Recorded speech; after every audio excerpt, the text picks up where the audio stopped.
alguna duda, alguna cuestión que quieran resolver antes de comenzar con el tema 10.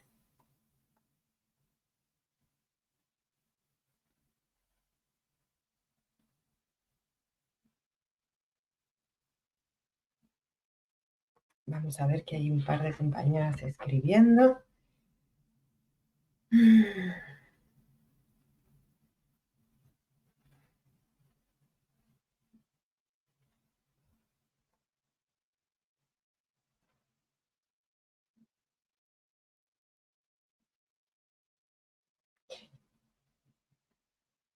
Daniela, ¿tú eres quien ha puesto el mensaje en el foro que querías profundizar sobre ese tema?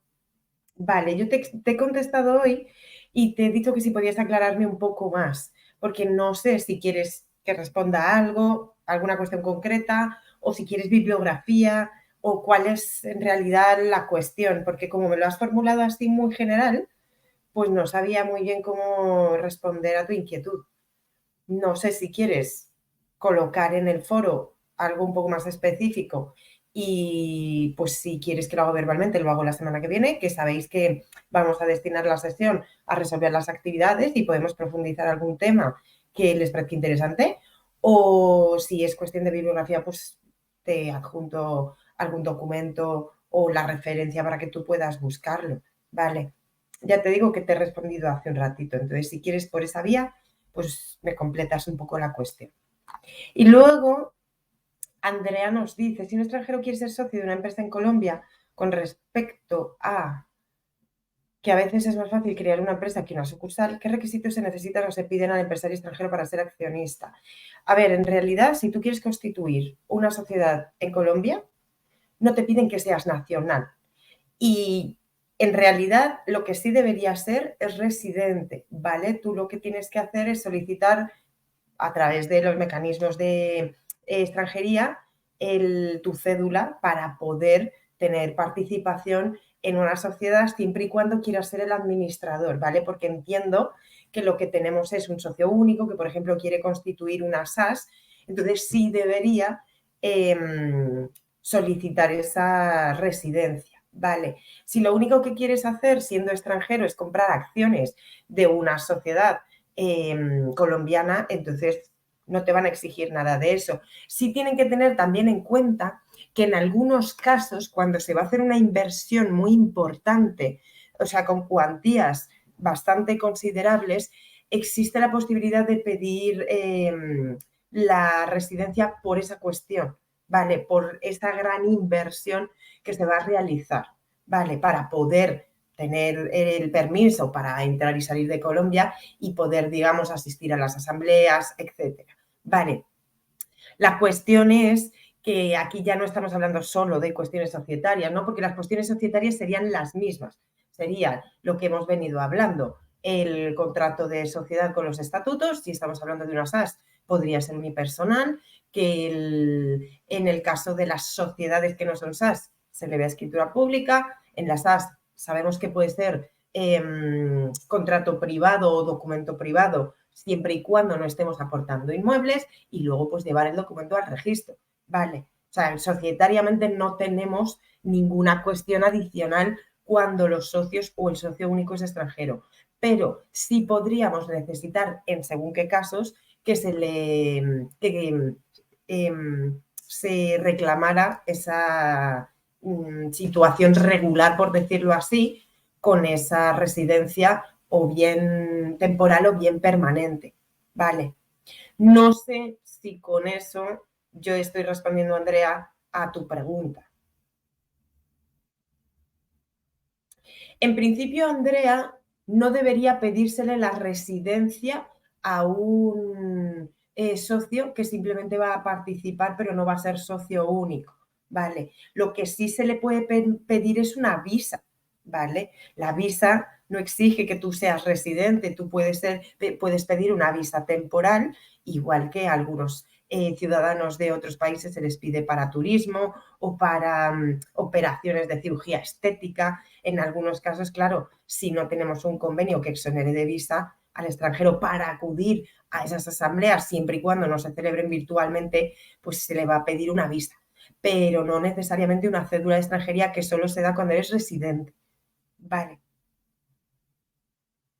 nada, a ti, Andrea. Perfecto, ¿alguna otra cuestión? Bueno, yo les quiero recordar, no a los que están aquí necesariamente, porque no sé los nombres de quienes faltan, pero sí a todos los que vayan a ver después la grabación. Tenemos algunos estudiantes que todavía no han revisado las actividades de sus compañeros. Acuérdense que la primera actividad ya pasó el plazo. Por favor, háganlo lo antes posible para evitar perjudicar a los compañeros. Y también saben que el lunes venció el plazo para subir la segunda actividad. Por favor, si alguien no lo ha subido, háganlo, aunque pueda implicar una nota a lo mejor inferior por haberlo presentado fuera de plazo, pero la idea es que todos puedan tener una nota probatoria. Entonces, pues suban sus propios trabajos y califiquen a sus compañeros. Vale.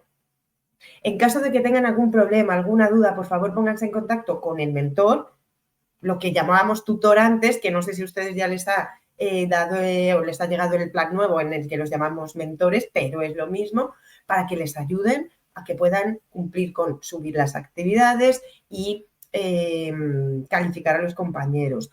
Tengo, por ejemplo, un estudiante que me ha dicho en el foro que ha tenido problemas de salud para presentar la actividad con el mentor. Se lo explican, si les piden algún tipo de documentación, la adjuntan y ellos hablarán conmigo como coordinadora y entonces, pues si el caso lo amerita, autorizaremos de subir esas actividades fuera de plazo. Vale. Bueno, entonces, ahora sí, vamos a empezar con este tema 10 de grupos empresariales. El tema de los grupos empresariales es una cuestión bastante interesante y además es muy importante en los tiempos que corren, porque sabemos que esto que desde el siglo XX, bueno, el siglo XX es en el que yo he vivido toda mi vida, ¿no? Pero que parece que fue hace a saber cuánto tiempo, pero durante el siglo XX o a principios empezamos a hablar de esto que denominamos globalización, estos movimientos migratorios masivos, digamos, este aumento considerable de la inversión de empresas extranjeras en determinados países, que eso ha venido pasando desde siempre, pero no ha sido, digamos, un fenómeno a lo mejor tan masivo como decíamos. Entonces, desde esas fechas, pues hemos percibido que muchas sociedades, para fortalecerse y para tener presencia de una manera, digamos, importante en otros países, invierten en otras sociedades. Pero eso no solo sucede a nivel internacional, evidentemente sucede también a nivel nacional, tanto en Colombia como en otros muchos países. Esta inversión que hacen algunas sociedades en adquirir capital social de otras sociedades o en influir en la toma de decisiones de alguna forma y así, digamos, conformar un grupo sólido, tiene distintas motivaciones. En muchos casos son motivaciones económicas, pero en otros casos, aunque al final pudiera repercutir económicamente, pues son cuestiones estratégicas. ¿Cuál es la cuestión? Pues que los grupos empresariales, a ver, iba a decir, necesitan cierto control. No sé si necesitan cierto control. Lo que sí sé es que el legislador colombiano considera que necesitan cierto control, al menos cierta supervisión. ¿Por qué, digamos, que el legislador colombiano considera que necesitamos tener ese control de esos grupos de sociedades? Pues nos dice las super sociedades en la circular básica jurídica lo que yo les coloco aquí. Nos aduce como principales motivos para vigilar, para controlar esta creación de grupos empresariales, mantener y proteger el orden público económico. Nos habla de la propiedad y la función social. Ustedes saben que el Código Civil, que la Constitución Política señala que la propiedad privada es un derecho, pero no es un derecho absoluto, es un derecho que está limitado por la función social y la función ecológica. Y sabemos que desde que se promulgó la Constitución del 91, esa función social, que no es nueva, ya la encontrábamos en la Constitución anterior, pero sí es verdad que se hace mucho más hincapié en esa protección de la función social y de la función ecológica. De forma que el Estado considera que debe controlarse quién tiene determinadas propiedades y si les da un uso productivo, si realmente se está utilizando, produciendo, digamos, un beneficio a la comunidad o repercutiendo positivamente en la comunidad que rodea esa propiedad. Principalmente hablo, evidentemente, de propiedades de bienes raíces, ¿no? De bienes inmuebles. Pero las supersociedades no se queda ahí. Las supersociedades nos habla también de otras cuestiones por las que considera importante este control a los grupos de sociedades. Nos habla, por ejemplo, de luchar contra el lavado de activos y contra la financiación del terrorismo. Y decimos así a priori, o podemos pensar que tiene que ver el lavado de activos y la financiación del terrorismo con los grupos de empresas. Hombre, pues cualquiera que se haya dedicado un poco al derecho societario sabe que es una práctica, o ha sido al menos una práctica muy habitual, utilizar personas jurídicas interpuestas para convertir dinero sucio en dinero limpio o para llevar a cabo determinado tipo de actividades ilícitas y tener, digamos, esa pantalla de la personalidad jurídica. Esto lo vamos a poner en relación con el siguiente aspecto que yo les he señalado en negrilla, la desestimación de la personalidad jurídica. Ustedes saben, y si no lo saben, yo se lo anticipo, y en algunos casos lo hablaremos en la asignatura de escenarios de responsabilidad del empresario. Ustedes saben que cuando se utiliza una persona jurídica para cometer acciones delictivas, se pueden entablar acciones que permitan hacer lo que llamamos levantar el velo corporativo, es decir, hacer como si esa persona jurídica realmente no fuera una persona independiente y alcanzar a los socios, de manera que podamos imputarle a esos socios, a esas personas físicas o jurídicas que están detrás de esta sociedad que hemos utilizado para actividades ilícitas, imputarles, como les digo, esa responsabilidad. Si son personas jurídicas, solo la responsabilidad civil, si son, y administrativa en su caso, si son personas físicas, incluso podremos llegar a imputarles responsabilidad penal por esos actos. Por eso es muy importante para el legislador colombiano tener conocimiento de cuándo se conforman estos grupos societarios. Evidentemente, no solo estamos hablando de este tipo de actividades. No es que el legislador presuma que todos los grupos societarios van a utilizar a sus filiales o a sus subordinadas para cometer actos delictivos. No. Pero sí sabemos que tanto el terrorismo, la financiación del terrorismo, como el lavado de activos, pues son lacras que ahora mismo perjudican a muchos países o a las sociedades de muchos países, y por eso el legislador colombiano lo tiene muy en cuenta. Pero tenemos otros motivos. Aquí, por ejemplo, las supersociedades nos señala también verificar si realmente las operaciones que se celebran entre esas sociedades del grupo son reales o no. Y termina diciendo entre otros. Yo les puedo decir otros. Tenemos que vigilar realmente. Vigilar, supervisar, observar el comportamiento de estos grupos empresariales, porque pueden utilizarse para llevar a cabo actos que llamamos colusorios, es decir, actos que van en contra de la libre competencia. Supongo que ustedes saben que, bueno, lo saben porque lo vimos al principio de esta asignatura, que la Constitución política reconoce la libertad de empresa en una economía de mercado. En la economía de mercado debe protegerse que las reglas de la libre competencia se respetan. Y no podemos permitir, igual que no podemos permitir que dos sociedades que compiten entre sí, en vez de competir, lleguen a acuerdos, mucho menos podemos permitir que esos acuerdos se vean disimulados por la existencia de un grupo empresarial. Con lo cual tenemos que conocer si existe o no existe grupo. Tenemos que conocer si dos sociedades realmente compiten o por ser o por formar parte del mismo grupo no están realmente compitiendo, sino que están colaborando. ¿De acuerdo? Podríamos encontrar muchos otros motivos por los que es necesario, ya les digo, a lo mejor no el control, pero sí la supervisión o el conocimiento de la existencia de estos grupos empresariales. ¿Qué nos dice además las supersociedades? Pues nos dice que es que la existencia de un grupo debe ser de conocimiento público. Nos dice exactamente que es de interés público y que, por tanto, cualquier persona que pretenda o bien formar parte de una de las sociedades vinculadas a través de la adquisición de capital social, o bien, por ejemplo, que vaya a formar parte del órgano administrador, o incluso que vaya a entablar relaciones contractuales con esa sociedad o con una de esas sociedades, debe conocer quién tiene el control real, porque tiene que poder decidir si asume determinados riesgos de estar contratando, ya sea, como les digo, en calidad de administrador, en calidad de socio o en calidad de tercero, con esa sociedad. Por eso es muy importante que esta información sea pública. ¿Y cómo conocemos nosotros la información pública de una sociedad? A través de la información que se registra o se inscribe, mejor dicho, en el registro mercantil y que luego consta en el certificado de existencia y representación. Por eso vamos a ver a continuación que una de las principales obligaciones que tienen los grupos empresariales es inscribir que existe esta situación de grupo. Vale.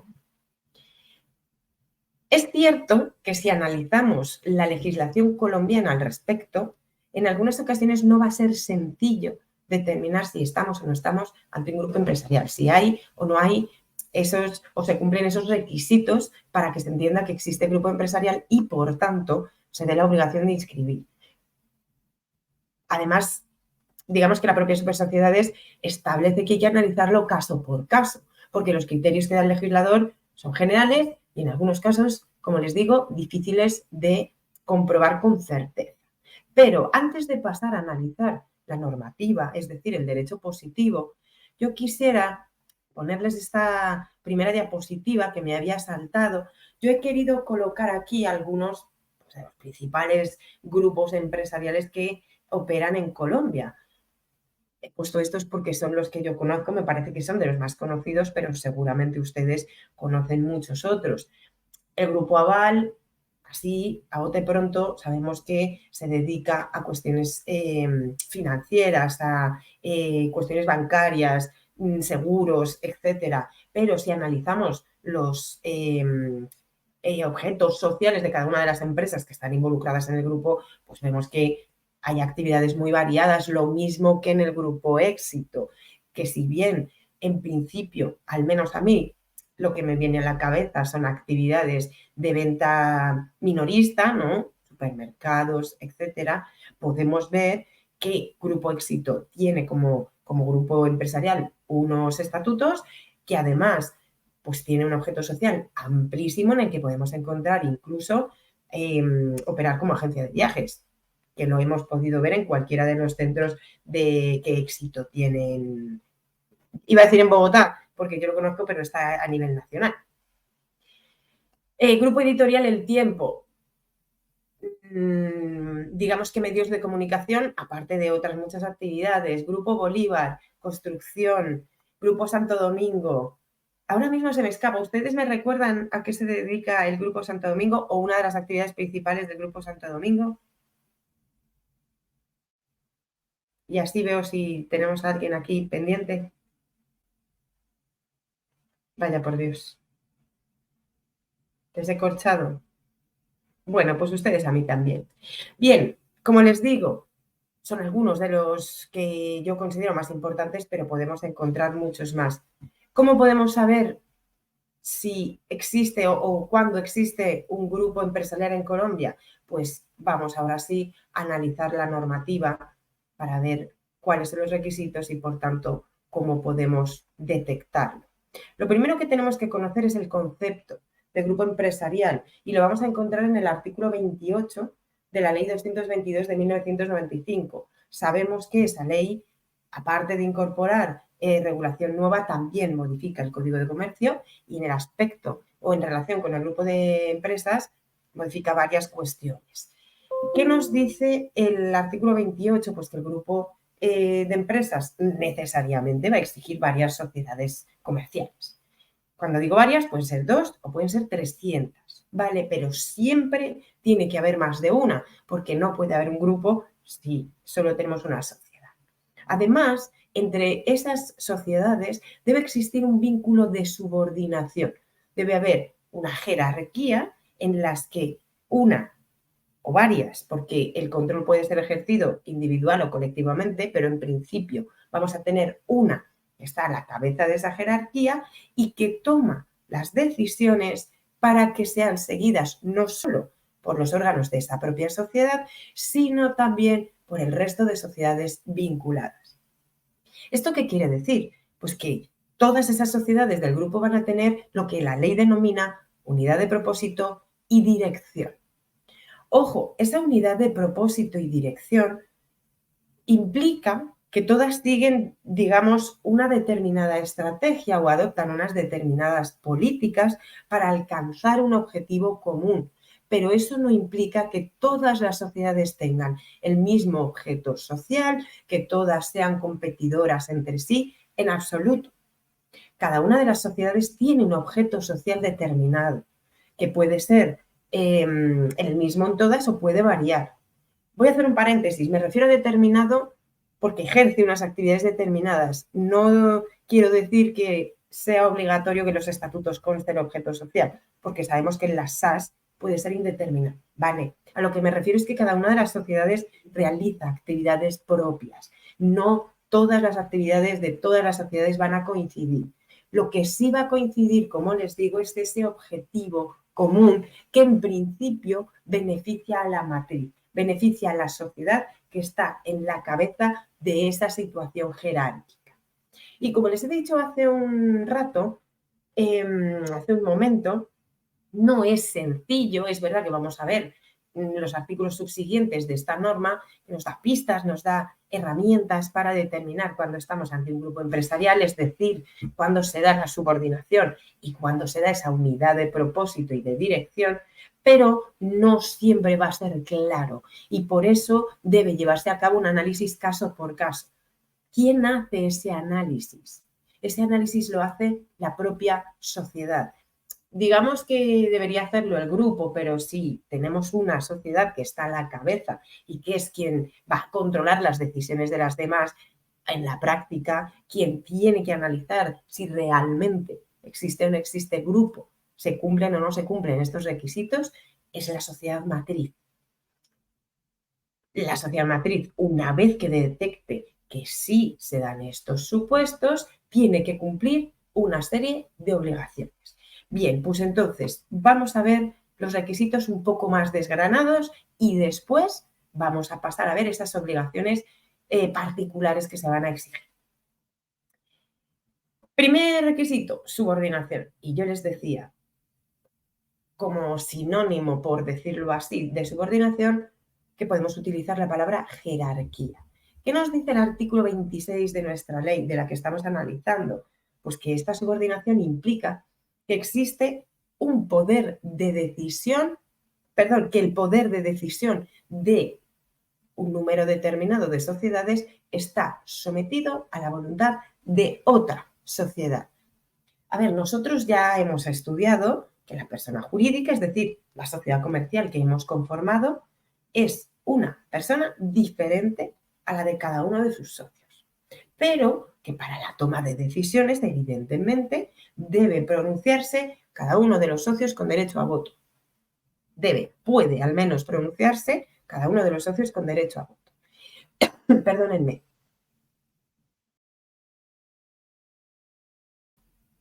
Y del juego de las mayorías de cada uno de esos pronunciamientos, vamos a determinar cuál es la voluntad social. Perfecto. ¿Qué sucede en los casos en los que hay subordinación? Pues que, o bien porque un número determinado de esos socios, o bien porque uno de los socios tiene mucha participación, tiene un número de votos muy elevado, puede incidir de manera decisiva en la toma de esas decisiones. Es decir, el resto de socios o, en su caso, el órgano de administración está supeditado a lo que decida una persona concreta. Ojo, aquí voy a hacer una puntualización, porque cuando pensamos en matriz, y yo cometo este error, solemos pensar que es una sociedad comercial, pero el código es muy claro al respecto. La matriz puede ser una sociedad comercial o puede ser una persona física, ¿vale? Suele ser una sociedad comercial, sí, pero no habría ningún problema en que quien ejerce de matriz, de controlante, sea una persona física, ¿vale? Bien, ¿qué sucede? ¿A través de qué mecanismos se puede tomar decisiones sobre otra? Se puede tener ese control de forma directa, por ejemplo, que tuviera el 80% del capital social de una sociedad, entonces yo tengo el control, ¿vale? Y además lo tengo directamente, sería una filial. Puede ser indirecto. ¿Cómo se produce el control indirecto? Pues yo les he hecho aquí una diapositiva muy sencilla. Tenemos una sociedad o una persona física que controla a la filial, la controla directamente, por ejemplo, como les decía, porque tiene un gran porcentaje del capital social, pero esa matriz, perdón, esa filial a su vez controla a otra sociedad. ¿Cuál es la relación que existe entre la matriz y la sociedad vinculada a dos? Existe una sociedad, o sea, un control, sin duda ninguna, pero es un control indirecto. ¿Se considera en este segundo caso que la matriz, la sociedad vinculada 1 y la sociedad vinculada 2 forman un grupo? Sí, sin duda. No es necesario que haya un control directo. Puede ser un control indirecto, como les digo, con una sociedad intermedia, por decirlo así. Vale, ya les digo que la ley 222 así lo establece y además es esa norma la que nos dice que cuando el control es directo, a las subordinadas las llamaremos filiales, cuando el control es indirecto, a las subordinadas las llamaremos subsidiarias. ¿De acuerdo? A ver, que tenemos una compañera que está escribiendo. A ver si es una duda y continuamos.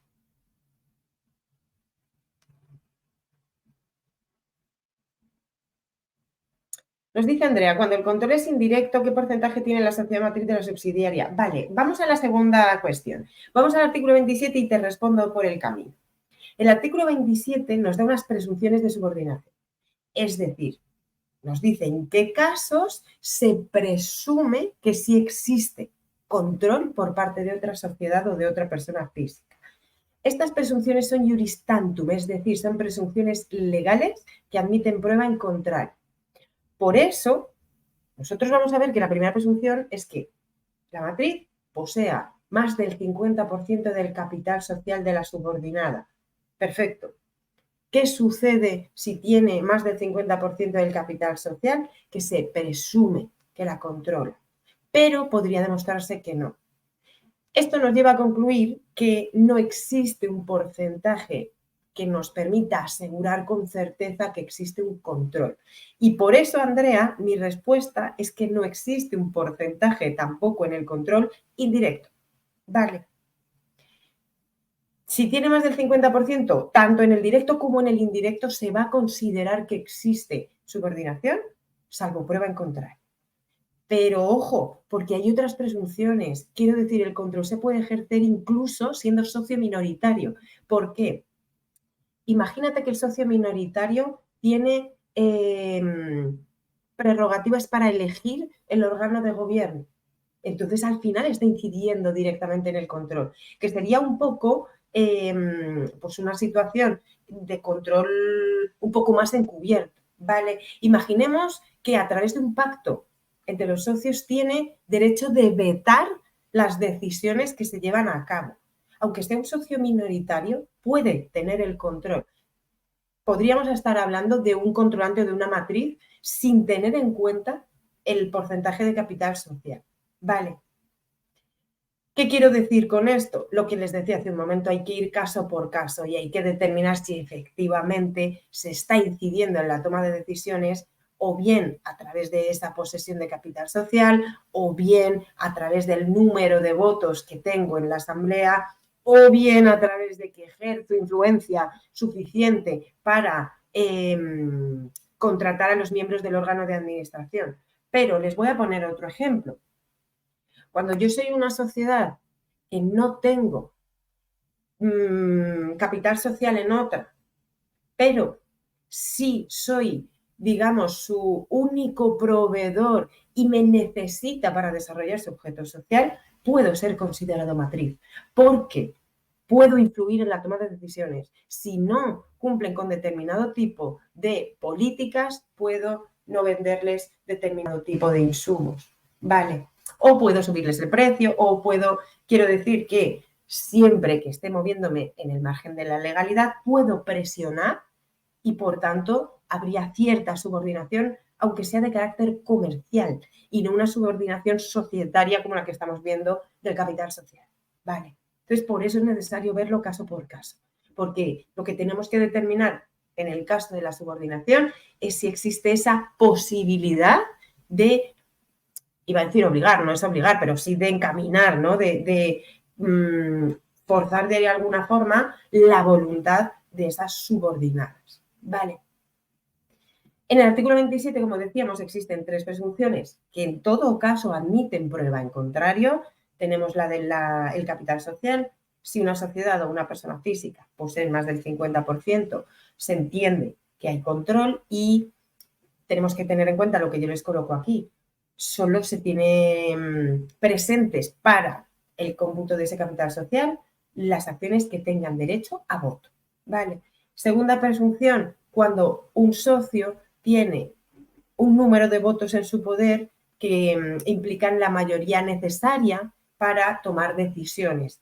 La mayoría mínima, me refiero, ¿vale? Y aquí tenemos que tener en cuenta que en este caso podemos estar en situaciones de, como les decía hace un momento, de socios minoritarios, pero que a través de algún tipo de acuerdo o de prescripción en los estatutos pueda tener esa capacidad de decisión de llegar a esa mayoría necesaria.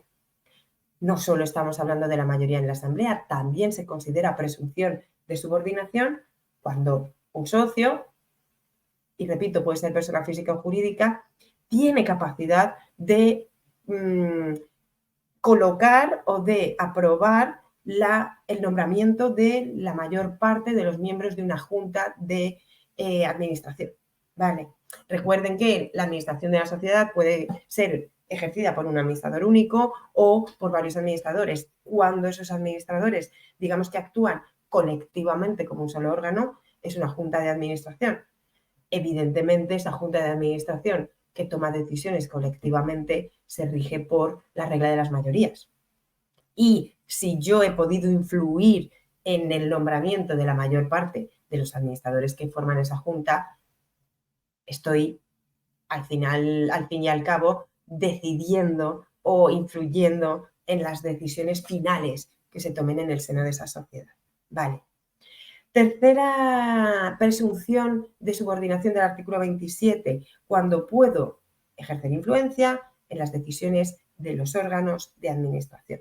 Digamos que aquí, por ejemplo, podría estar el caso que yo les hablaba de esa presión comercial. Oiga, los administradores saben que deben tomar determinado tipo de decisiones si quieren que yo siga siendo socio comercial preferente. Vale. Pero repito, admiten prueba en contrario. Y repito, no es un listado cerrado, no es un numerus clausus. Podemos encontrar muchas otras situaciones. ¿Qué es lo importante? Que detectemos si realmente la voluntad de esa persona jurídica es individual y autónoma o está sometida a la voluntad de un externo, ya sea persona física o sea persona jurídica. Muy bien. Segundo requisito, unidad de propósito, porque no vale solo con que tengamos cumplido el requisito de la subordinación, se debe sumar esa unidad de propósito. ¿Y en qué se materializa esta unidad de propósito? Pues el artículo 28 nos dice que es esa existencia de, digamos, un fin común que persiguen todas las sociedades, pero que está determinada por la matriz y que además repercute, digamos, directamente en beneficio de esa matriz o controlante. No es que cada una casualmente haya adoptado decisiones que les llevan a cumplir el mismo objetivo, sino que está planificado desde la matriz. Y esto se puede hacer a través de muchas vías. Por ejemplo, como señalamos aquí, a través de estrategias empresariales, planes comerciales, orientaciones que se dan a través de instrucciones internas, ¿de acuerdo? Puede haber una multiplicidad. No podemos tampoco hacer un listado cerrado de cómo determinar si hay o no hay unidad de propósito. Vale. Y repetimos, con independencia de que cada una de las sociedades desarrolla sus actividades propias y evidentemente trabaja, opera por obtener un ánimo de lucro para sus propios socios. Vale.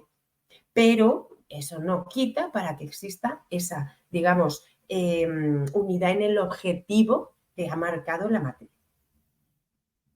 ¿Puede haber dudas? Claro que puede haber dudas. Puede que la propia matriz no sepa si está en una situación de grupo empresarial. Claro.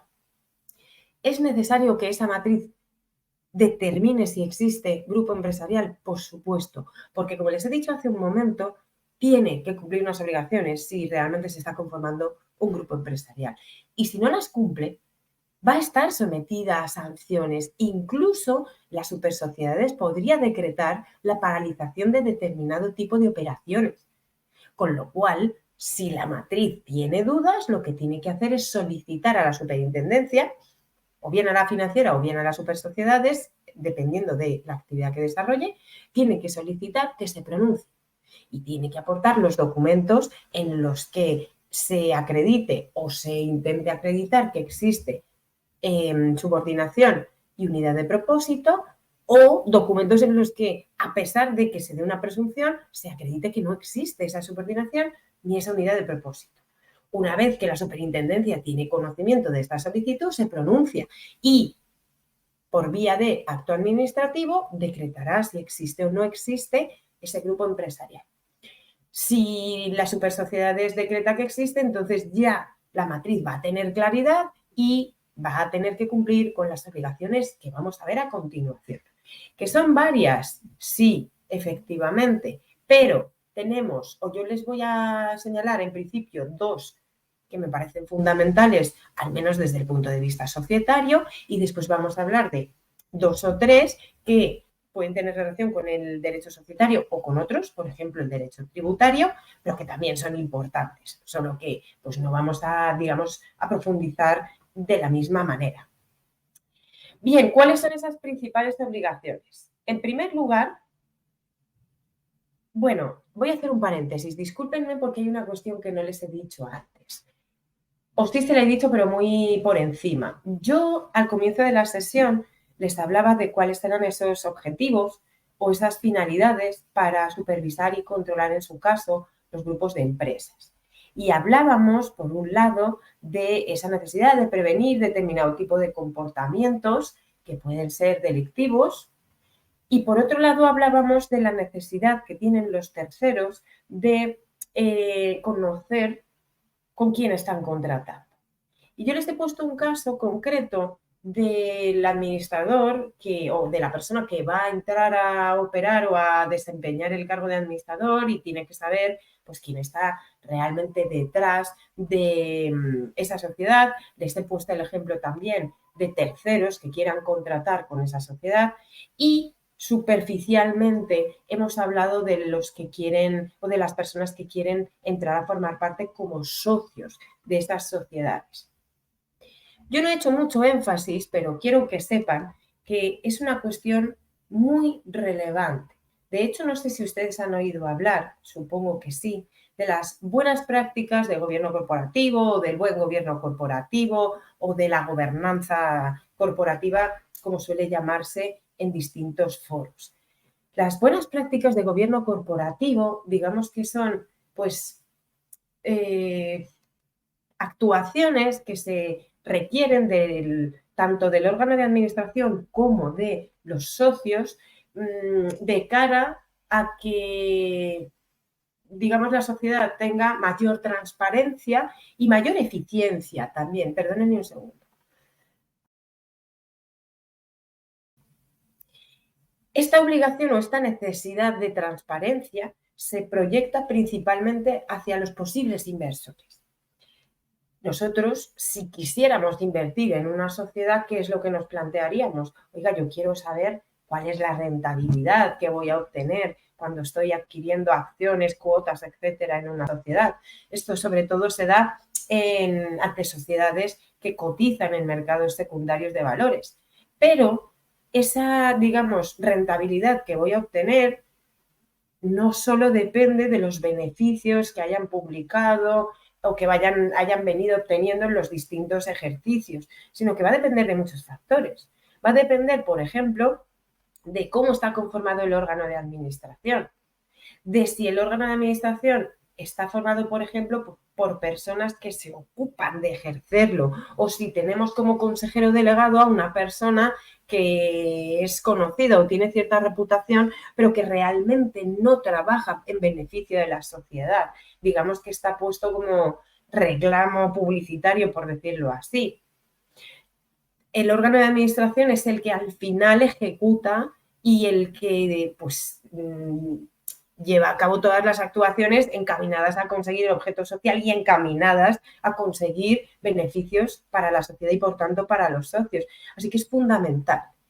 Pero también es fundamental saber cuál es la comunicación que existe entre el órgano de administración y la asamblea de socios. Porque los socios no pueden tomar decisiones, digamos, eficientes si no conocen cómo está funcionando el órgano de administración, si no conocen en qué se está trabajando, cuáles son las decisiones ordinarias del día a día que se adoptan.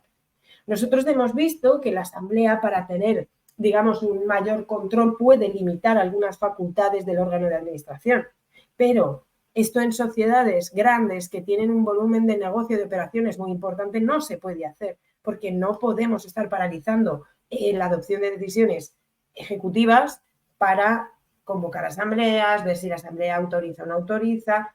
Es para sociedades pequeñas o cuestiones muy puntuales. Con lo cual, esa comunicación o este control no existe realmente, salvo que el órgano de administración se someta, en principio voluntariamente, a transmitir a través de mostrar documentación, informar de las operaciones que se llevan a cabo en las asambleas ordinarias o extraordinarias. Tercera cuestión relevante, no solo la conformación y el funcionamiento del órgano de administración y no solo la comunicación con la asamblea, sino también cuáles son los derechos y obligaciones de los socios. Es necesario que haya transparencia, es necesario que se incorporen políticas que protejan a los accionistas minoritarios, es importante que se les permita ejercer sus derechos, por ejemplo, el derecho al voto, que se cumplan con los perdónenme, con las obligaciones de plazos de convocatoria, disponibilidad de documentos con carácter previo a la celebración de la asamblea, etc. Todo esto, como les digo, son prácticas de buen gobierno. Y una de las obligaciones de los grupos empresariales está muy encaminada a que se cumplan estas prácticas de buen gobierno, a que haya transparencia en la existencia de un grupo de sociedades, pero no solo en que existe el grupo empresarial, sino también las relaciones que existen entre las sociedades vinculadas. ¿En qué se traduce esto? En esta primera obligación. El administrador o el órgano de administración de cada una de las sociedades vinculadas, es decir, tanto de la matriz como de todas las subordinadas, debe presentar un informe a la asamblea de socios. Este informe debe referirse, como les digo, a esas relaciones económicas que existen o que se han producido en el último ejercicio entre las distintas sociedades vinculadas. Ojo, no solo basta con describir cuáles son las operaciones que hemos llevado a cabo. Este informe, digamos que se encamina principalmente a conocer cuáles son las que sí se han llevado a cabo, cuáles son las que se han dejado de ejecutar y cuál es la intensidad de relación entre las distintas sociedades. Esto va a implicar que el informe debe hacer referencia tanto a las operaciones que se han materializado entre las empresas del grupo, a las operaciones que se han llevado a cabo con terceros por cada una de las empresas del grupo y a esas decisiones que se han dejado de tomar, es decir, a operaciones que podíamos haber llevado a cabo, pero no hemos llevado a cabo. Y hay que explicar por qué. Hay que explicar cuál ha sido la finalidad de tomar una decisión o no tomarla para que los socios puedan analizar la eficiencia y, en su caso, los beneficios de decisiones adoptadas y decisiones dejadas de adoptar.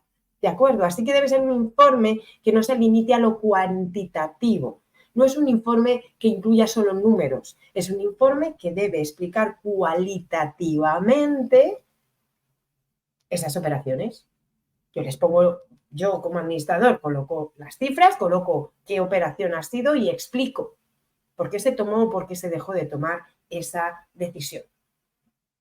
¿Qué sucede con este informe? Porque claro, pues podemos pensar, vale, puede ser algo, digamos, una formalidad, pero el administrador en realidad puede, digamos, realizar el informe como considere oportuno. ¿Y quién fiscaliza esto? ¿Quién supervisa que ese informe sea real, refleje la realidad? Las supersociedades tiene atribuida la competencia para revisar a solicitud de parte la veracidad de la información que consta en este informe. Es decir, si alguno de los socios, una vez que le han planteado, le han expuesto este informe, considera que alguna de las operaciones o bien no existe, o bien no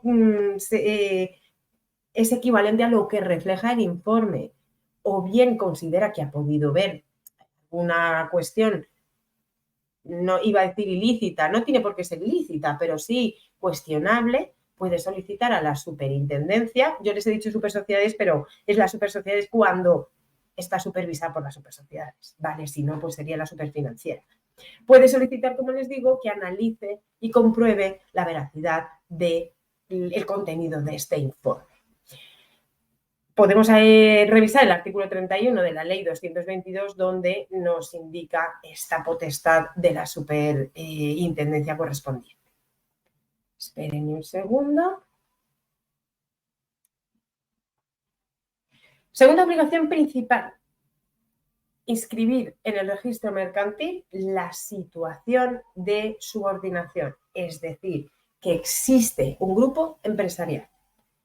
La controlante o matriz es quien está obligado a emitir un documento privado. Aquí nos ahorramos la elevación a escritura pública y los costos que implica. En este documento privado se debe incluir una información muy específica. Primero, el nombre de la controlante y de cada una de las subordinadas que aparecen o que forman parte del grupo. Evidentemente, tiene que señalar cuál es la situación de control, es decir, los motivos. Pues porque tiene el 52% del capital social, o porque influye de X forma en la política comercial y entonces incide en la toma de decisiones, o bien sea con una de las presunciones de la ley o bien sea por otro motivo que consideramos que acredita esa situación de control. Ojo, no solo hay que incluir los motivos o las razones por las que consideramos que existe esa situación de control. Tenemos que indicar en qué fecha se produjo esta situación. ¿Y por qué es fundamental? Vamos a pasar un poquito más abajo en la diapositiva, porque desde que sucede ese hecho, la matriz tiene 30 días para inscribir. Y por eso me exigen que yo ubique temporalmente el momento en el que se creó la situación de control, para que se pueda analizar, se pueda comprobar si he cumplido ese plazo. Porque si no, sanción. Vale. Siguiente cuestión. Tengo que colocar el domicilio, o sea, no solo el nombre, sino el domicilio de cada una de las sociedades involucradas en el grupo empresarial. También tenemos que colocar la nacionalidad.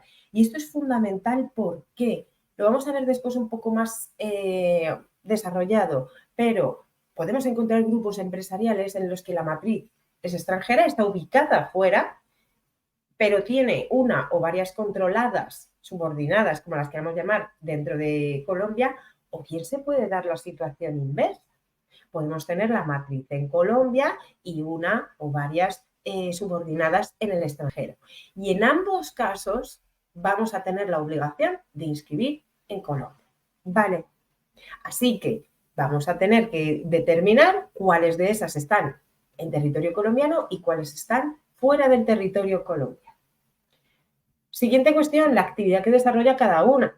Tenemos que establecer cuáles son esas actividades que desarrolla la matriz y cuáles son las actividades que desarrollan las subordinadas. Y esto va a ser fundamental para la cuestión que yo les comentaba al principio relativa a pactos colusorios, ¿no? A acuerdos que pueden atentar contra la competencia, porque si dentro de un grupo de empresas encontramos varias sociedades que compiten, que naturalmente serían competidoras en el mercado, es necesario supervisar con mayor atención que no se estén llevando a cabo actos que les hagan, en vez de competir, colaborar, repartirse el mercado, por ejemplo, o pactar precios, por ejemplo, que son acuerdos prohibidos por la ley colombiana, lo verán en la asignatura de actividad concurrencial, y que pues deben ser declarados nulos y además las empresas que participan deben ser sancionadas. Vale. ¿Dónde debemos inscribir este documento privado con toda esta información? Tenemos que inscribirlo en el registro mercantil del domicilio de la matriz y en el domicilio de cada una de las subordinadas. Ojo, esta exigencia tiene carácter nacional. ¿Qué significa esto? Que si la matriz es extranjera, pues no podemos inscribir en el registro extranjero. Tendremos que inscribir solo en los registros de las subordinadas. O al revés, si las subordinadas están fuera, pues veremos cómo regula ese país la cuestión de la existencia de los grupos. Pero aquí tendremos que inscribir en el registro de la matriz. Vale. ¿Qué sucede si la matriz no inscribe? Bueno, si no se inscribe en todas o alguna de las sociedades, de los registros de las sociedades, pues que la superintendencia, normalmente las supersociedades, puede declarar e inscribir de oficio o a instancia de parte. Ojo, porque como he dicho hace un momento, si no cumplimos el trámite y lo tiene que hacer la superintendencia, va a haber una imposición de multas. No podemos alegar como justificación para no haber inscrito que es que considerábamos que no había subordinación. Podemos oponernos a la sanción, podemos argumentar por qué consideramos que no existe subordinación, pero en caso de dudas sabemos que podíamos haber solicitado un informe previo, un acto administrativo previo de la superintendencia. Con lo cual, mi recomendación sería no arriesgar. Si no lo tenemos claro, preguntemos a las supersociedades y que las supersociedades nos digan. Si las supersociedades emiten un acto administrativo donde dice que no hay grupo, pues después sabemos que no nos van a sancionar, al menos mientras no cambien las circunstancias. Vale. Una vez que se inscribe, ya sea voluntariamente o ya sea forzosamente por la superintendencia, como hemos visto al principio, esa información constará en el certificado de existencia y representación de cada una de las sociedades del grupo, tanto de la matriz como de cada una de las subordinadas. ¿De acuerdo?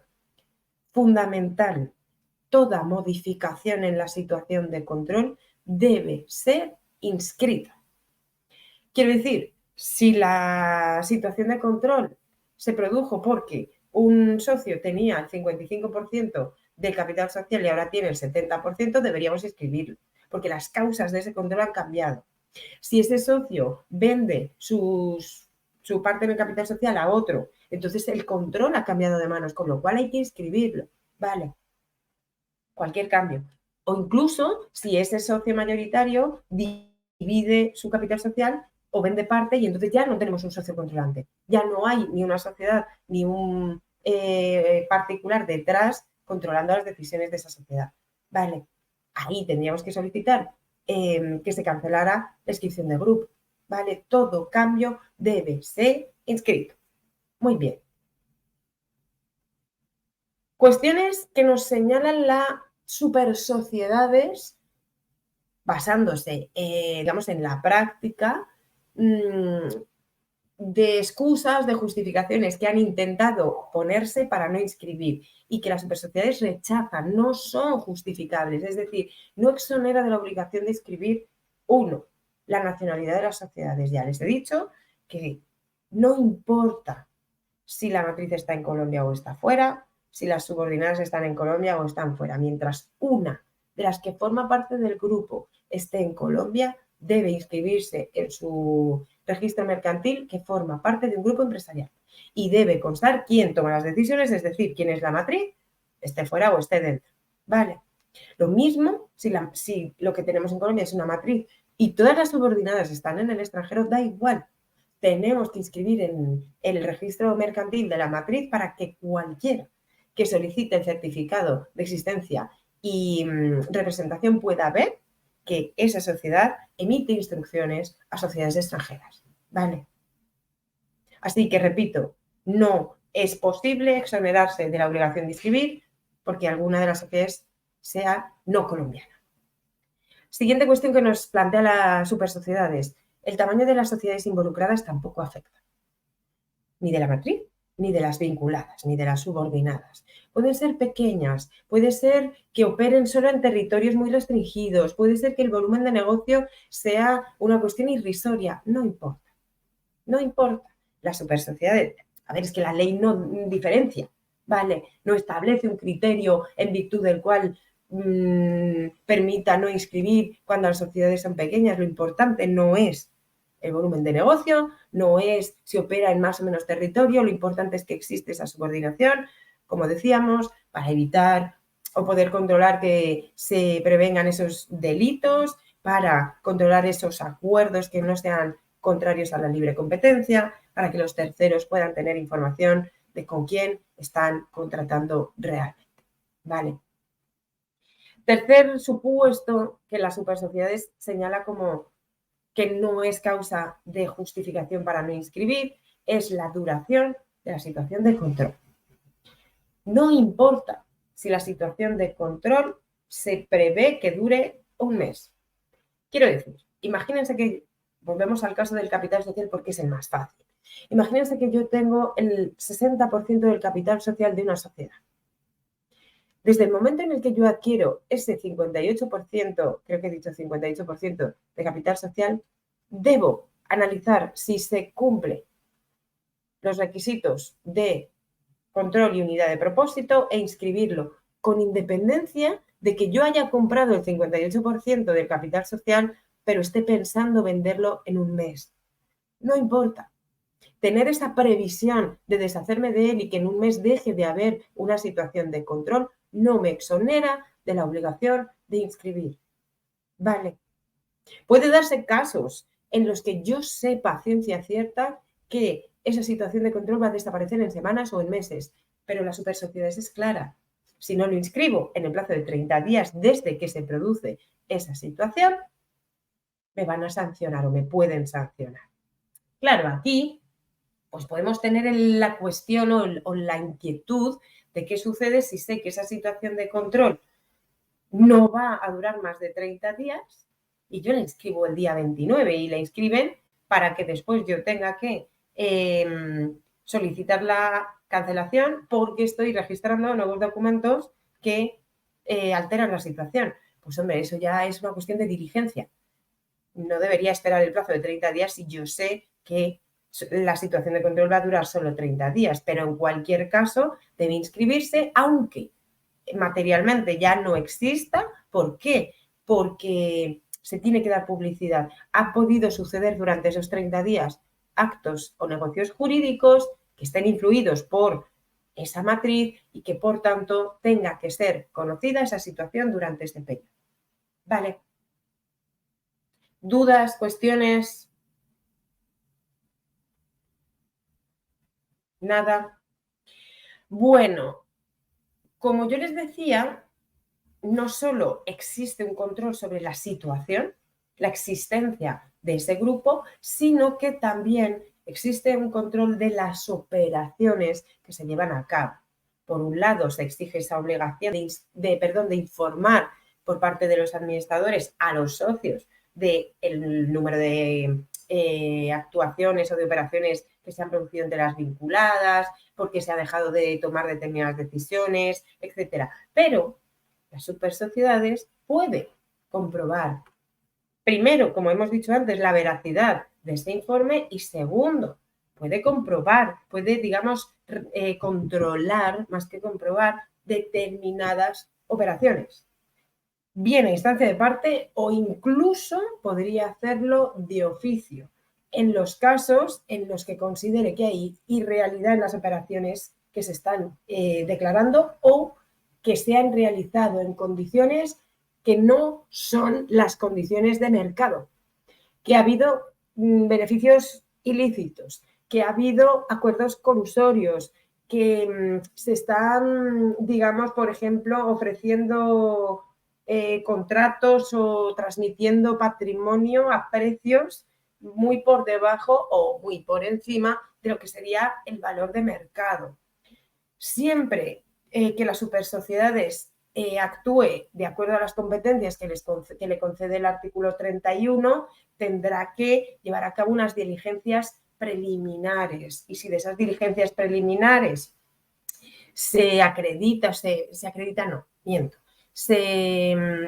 indicios suficientes para determinar la existencia, o sea, la inexistencia de esa operación o que se ha producido en condiciones distintas a las de mercado, entonces se iniciará un proceso sancionador que evidentemente se va a regular por el Código de Procedimiento Administrativo. Ya no estamos hablando de cuestiones de derecho mercantiles, de derecho privado, sino procedimiento administrativo sancionador.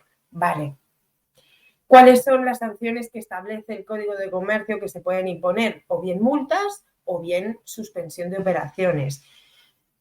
A ver, en la práctica muy grave tiene que ser la conducta para que se suspenda una operación, porque sabemos que puede afectar a terceros y el ordenamiento legislador normalmente protege a los terceros de buena fe, al menos en apariencia, ¿vale? Entonces, a ver, si la operación se determina que es blanqueo de capitales, pues evidentemente esos negocios vinculados al blanqueo de capitales sí pueden paralizarse, pero es que más que por vía administrativa vamos a ir por vía penal, ¿vale? Pero la multa es muy probable que no me la quite nadie. Así que es necesario, como les decía hace un ratito, que la matriz observe si se cumplen esos requisitos de subordinación y de unidad de propósito y que en caso de que sí se den, inscriba y cumpla con el resto de obligaciones. En caso de que tenga dudas, lo recomendable es que solicite que se pronuncie la superintendencia correspondiente. Vale. Bueno, otras obligaciones que hemos dicho que íbamos a tratar, aunque no fuera de una manera tan profunda. Artículo 32 de la Ley 222 del 95. Se prohíbe lo que llamamos imbricación. La imbricación que implica que la subordinada tiene capital social de la matriz. Imagínense. Tenemos Alcestitas S.A. y tenemos Andrea S.A. Alcestitas S.A. posee el 60% de Andrea S.A. Es decir, ya tenemos una presunción de que existe subordinación y además, efectivamente, Alcestitas S.A. emite comunicaciones internas para que ambas adopten políticas comerciales, digamos, unificadas. En ese caso, Andrea S.A. no puede tener acciones de Alcestitas S.A. Se prohíbe por la ley que haya, digamos, esa posesión de la subordinada del capital social de la matriz. ¿De acuerdo? Bien, segunda obligación que vamos a tratar en esta diapositiva y que ya hemos venido tratando a lo largo de toda la sesión. Deben respetarse escrupulosamente las normas de defensa de la competencia. Y en caso de grupo, ya les digo yo y les he dicho en varias ocasiones, es muy tentador no cumplir con las normas, no competir, digamos, en libre mercado, sino llegar a determinado tipo de acuerdos. Ya les digo que los más habituales suelen ser o pactar precios o repartir el mercado. Yo le vendo solo a digamos, a estos departamentos y tú le vendes a estos otros. Vendemos el mismo producto, pero en lugar, aunque declaramos que en apariencia estamos vendiendo a todo el mercado colombiano, en realidad yo me quedo con Bogotá, me quedo con el Cauca y ahí la otra se queda con, yo qué sé, la región del eje cafetero.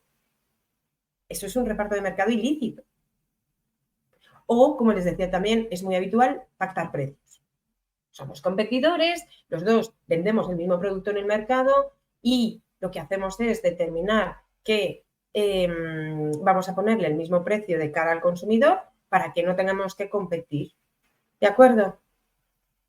Un cártel. El cártel de los pañales, por ejemplo, que fue muy sonado en Colombia. Bueno, pues dentro de un grupo empresarial hay muchos más incentivos para no competir, porque la matriz les diga a todas las subordinadas lo que tienen que hacer o lo que no tienen que hacer. Entonces, hay que respetar escrupulosamente, como les digo, estas normas y la vigilancia de las supersociedades debe hacerse más de cerca.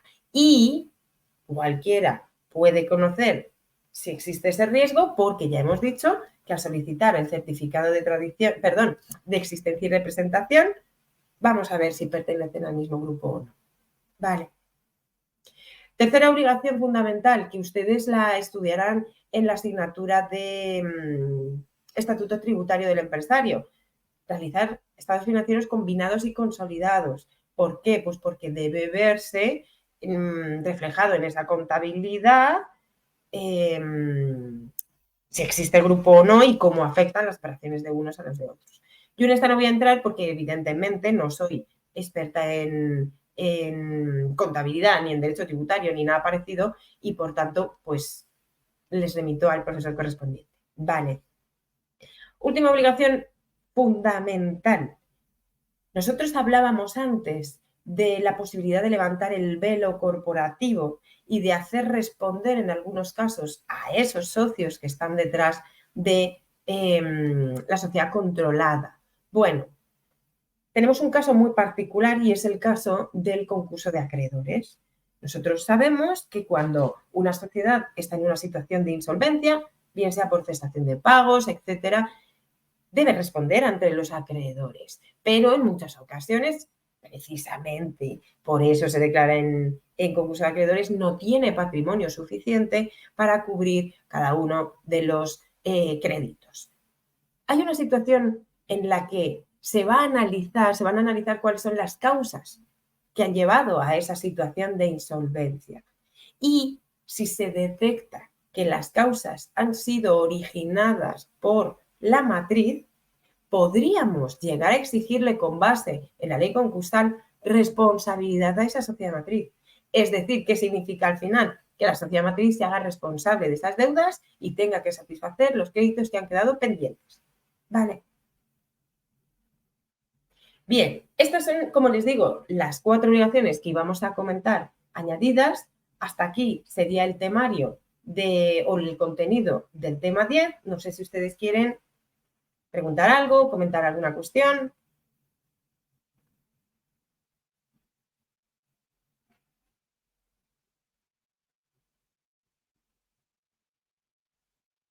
A ver que tenemos una compañera escribiendo.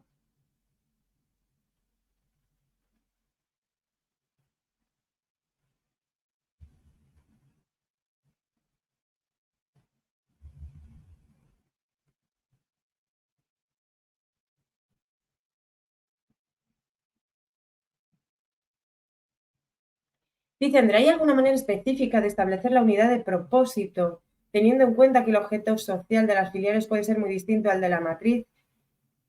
A ver, ¿cuál es la cuestión? Tenemos 2 situaciones, ¿vale? Tenemos la situación en la que el grupo actúa de acuerdo a la legalidad y entonces la matriz emite esas directrices de forma pública, establece estrategias de forma, no sé si pública, pero sí a través de documentos internos que se pueden utilizar para acreditar esa situación. Tenemos la cara B y es cuando las empresas, la matriz no quiere que se muestre que hay un grupo. Y en esos casos las instrucciones pueden darse de una manera mucho más sutil o pueden darse de forma verbal, de forma incluso confidencial. En esos casos es muy difícil acreditar esa unidad de propósito. Se necesitaría que alguna de las sociedades involucradas, cuando hablo de sociedad puede ser un socio, un administrador o un tercero con el que se tengan relaciones comerciales, que tenga conocimiento presente una solicitud para que la supersociedad lo investigue, porque se le puede, o sea, tiene atribuciones para solicitar documentación confidencial o para pedir testimonio de determinadas personas, ¿vale? Entonces, es lo que te digo, si la matriz lo hace todo legalmente, van a existir documentos en los que se puede acreditar, correos electrónicos, memorándum, directrices. Si la matriz quiere ocultarlo, entonces va a ser muy, muy difícil, ¿vale? Y pues tendrá que hacerse por alguno de los medios de prueba admitidos en derecho colombiano. Lo que te digo, documentos, testimonio, etcétera, ¿vale? Pero todo depende de la buena voluntad, de si quiero hacerlo de forma transparente o quiero ocultarlo. Gracias a ti, Andrea. ¿Alguna otra cuestión?